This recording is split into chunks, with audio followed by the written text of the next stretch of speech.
Bibiana e Severo retornaram com seus 4 filhos para a fazenda, alguns anos depois. No intervalo desse tempo, vieram para as festas de fim de ano e de São Sebastião com certa frequência. Numa dessas visitas batizei 2 de seus filhos, como havia prometido: Inácio, o mais velho, que havia crescido e tinha quase minha altura, e Maria, a terceira. Domingas batizou a segunda, Flora, e Zezé também foi escolhido padrinho dela.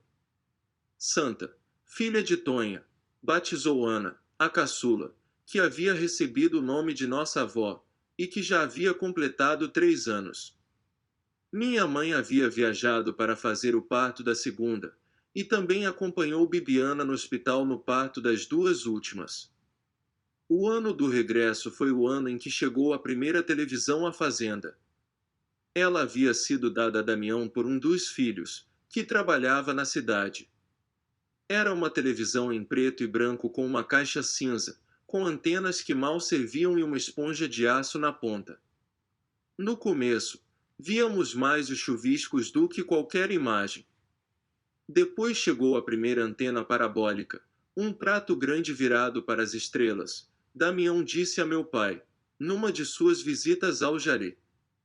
Recordo da cara de espanto e riso do povo de Água Negra. Conhecíamos a televisão de andarmos pela cidade e por outros lugares, mas nunca havíamos tido uma por ali. Chegou antes da energia elétrica, e na casa de Damião a faziam funcionar com uma bateria de veículo antiga, que precisava ser recarregada sempre. Ou seja, assistíamos uma novela por 15 dias e passávamos mais 15 sem ver nada, até que alguém da família fosse à cidade levando o peso da bateria. A partir de então, o povo passou a se reunir na casa à noite. Quando acabava a bateria, ouvíamos queixa na roça, na feira e em todo canto, até que retornassem com ela carregada de novo. Até mesmo o Sutério vinha, mancando, de vez em quando, para espiar, como dizia. Formava uma aglomeração de gente conversando, outros pedindo silêncio. Outras pessoas começaram a se debruçar na janela porque não havia mais lugar nem no chão da sala. Bibiana disse que quando tivéssemos energia elétrica compraria uma para nossos pais.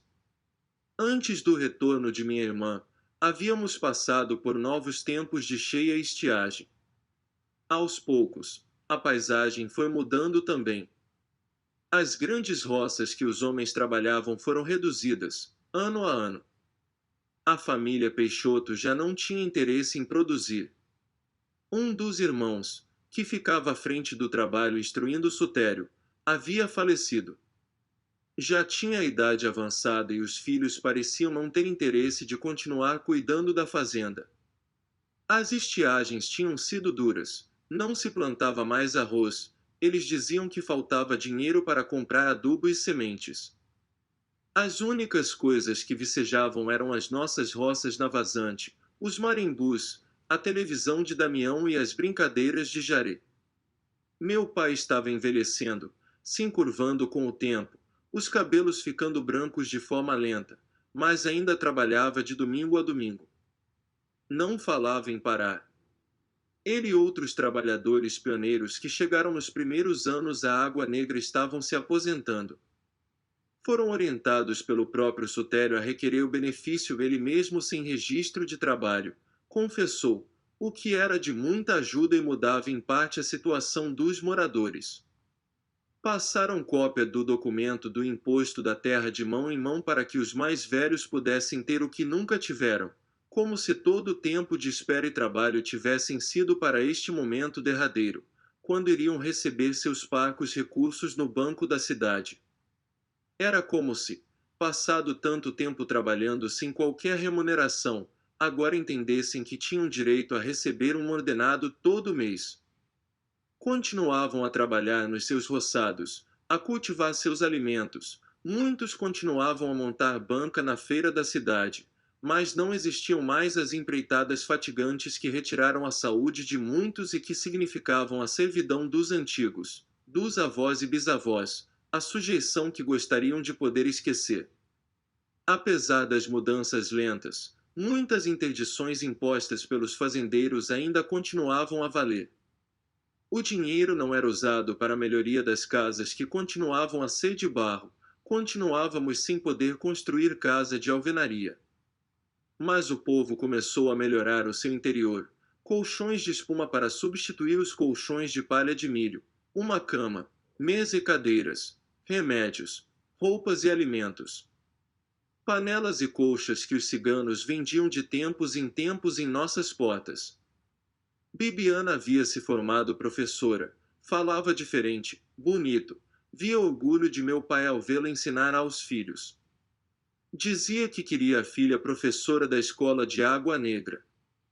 Que falaria com o prefeito numa festa de jaré para que desse o cargo de professora à filha, se assim fosse possível. Ela e Severo construíram uma casa perto de nossos pais, como a maioria costumava fazer quando casava e não seguia para outros rumos. Eu continuei a morar perto do Rio Santo Antônio, mas passava os finais de semana entre eles. Gostava de estar com as crianças, de escutar Severo sobre nossa situação na fazenda. Aprendia coisas novas. Meu primo continuava a deixar a fazenda para reuniões do sindicato, de movimentos, para congressos. Gostava de sua companhia, mas guardava certa distância porque sentia que minha irmã tinha ciúmes do marido, mesmo de mim. Ou talvez eu tenha ficado com essa impressão ao ver seus olhos crisparem quando alguma mulher, atraída pelo discurso de Severo, pela sabedoria que ele emanava, deslumbrada diante de sua oratória e do sorriso, que parecia ser do mesmo menino que havia me encantado e havia me feito querer ser como ele na minha mocidade. Quando Severo viajava para encontrar o povo que lhe ensinava as coisas, sobre a precariedade do trabalho, sobre o sofrimento do povo do campo, eu dormia na casa de Bibiana para lhe fazer companhia.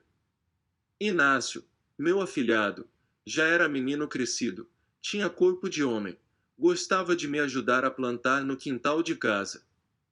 Ele mesmo tomava a enxada da minha mão ou da mão da mãe, cavava a cova, fazia coivara, com nossa vigília. Tinha o mesmo interesse pelos livros da mãe e do pai. Maria, minha outra afilhada, era traquina, vivia surpreendendo a todos. Se pendurava nos umbuzeiros e cajueiros, sumia nos matos. No dia em que caiu e quebrou o braço, me lembrei da rural que nos levou para o hospital na infância que se distanciava, mas que em momentos como esse retornava como um sonho. Minha mãe olhava para a neta e dizia: essa teve a quem puxar, nunca vou me esquecer do que vocês me fizeram passar, correndo para o hospital. Bibiana ficava aflita, mas eu ria em silêncio. Pensava como era engraçado poder ver a vida se repetir como uma história antiga. Meu pai se juntava a Bibiana na preocupação, dizia para que não castigasse a menina, que ela tinha os cosmes que ele não quis cuidar. Por isso nós duas tínhamos sofrido na infância, porque ele não quis cuidar do São Cosme e Damião, ou, quando cuidava, fazia com mau grado. Ficava contrariado quando incorporava os santos, quando agia como criança, quando subia nas árvores ou pulava as janelas, e se fosse o telhado da casa de cerâmica teria corrido por cima dela como um menino irrequieto. O ano do retorno da filha foi a última vez em que meu pai e minha mãe viajaram para os festejos de Bom Jesus da Lapa, terra de Salu, encaminhada e romaria, promessa feita por ocasião da partida de Bibiana e Severo, para que retornassem à fazenda. Só soubemos da promessa quando se aproximou agosto e eles partiram a pé até seu destino, com moradores de Água Negra e fazendas vizinhas. A romaria também era para agradecer a chuva, ainda que cada vez mais parca. Por isso, muitos moradores, principalmente os mais antigos, partiram naquela viagem. Caminharam por 17 dias, ida e volta, e todos nós nos sentimos aflitos com a segurança dos romeiros, principalmente Bibiana, sentindo-se culpada pelo fardo da promessa, temendo que algo ocorresse e ela levasse a culpa pelo resto da vida. Mas retornaram bem, queimados de sol, cansados, no entanto revigorados, Como sempre acontecia após uma viagem às terras do Bom Jesus, agradecendo ao santo pela romaria, por terem pernas e saúde para caminhar. Voltaram, como sempre, carregados de graça, com imagens, terços e promessas. Voltaram mais velhos na carne, com dores que os acompanharam por semanas, anos, talvez por toda a vida, mas os olhos reluziam como o lume de uma vela, e isso bastava para sabermos que era o que devia ser feito.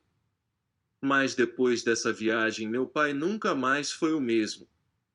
Suas forças foram declinando.